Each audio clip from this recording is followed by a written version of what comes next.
Hello, welcome back. A reminder of our top stories. Palestinians celebrate after the agreement is announced on the first phase of a United States-backed peace deal for Gaza. Israel's Security Cabinet is meeting now and is expected to approve this agreement, after which the ceasefire might begin within 24 hours.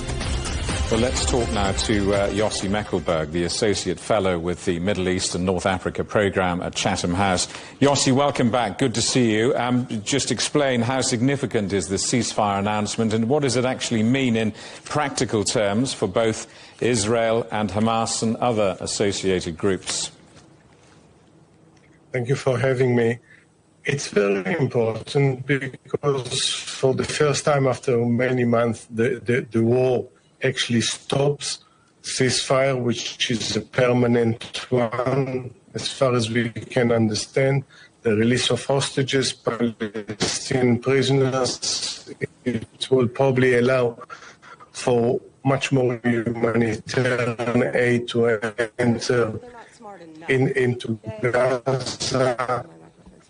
But then, of course, there are a lot of issues that need to be discussed, and as we know, what's known as the 20-point Trump plan lacks details. So we need to see how all the 20 points are actually followed with proper details. But for now, I think the fact that the bloodshed stops probably within 24 hours, we will see the return of the hostages, release of prisoners, and humanitarian aid is very significant.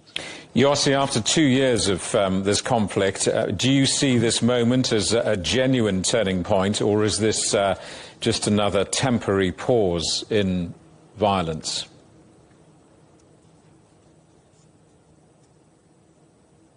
One hopes that this is a turning point.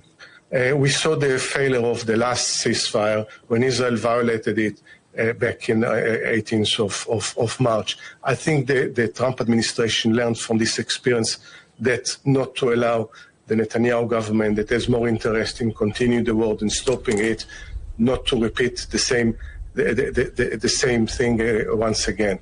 There are never full guarantees on that, but I think the tide is turned in the international community. We've seen it for a while, and especially in the White House. So I think on probability, the chances are much higher that we won't see a repeat of what we saw back in March when, the ceasefire was violated. So, but it will need the full attention and the focus of the international community, especially of the United States. If that would not happen, we might see a resumption of violence once again.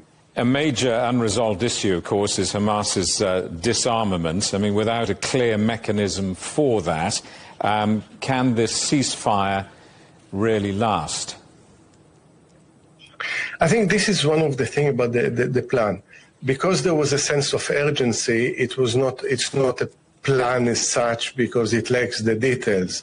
So the most important thing was to end the hostilities, to ensure that no people are paying with their lives in this war.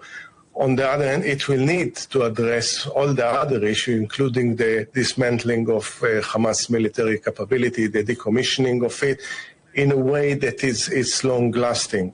And that's exactly when you need this kind of working group that discuss how to do it in a way, because in this kind of situation, we know it from the experience, for instance, of Northern Ireland.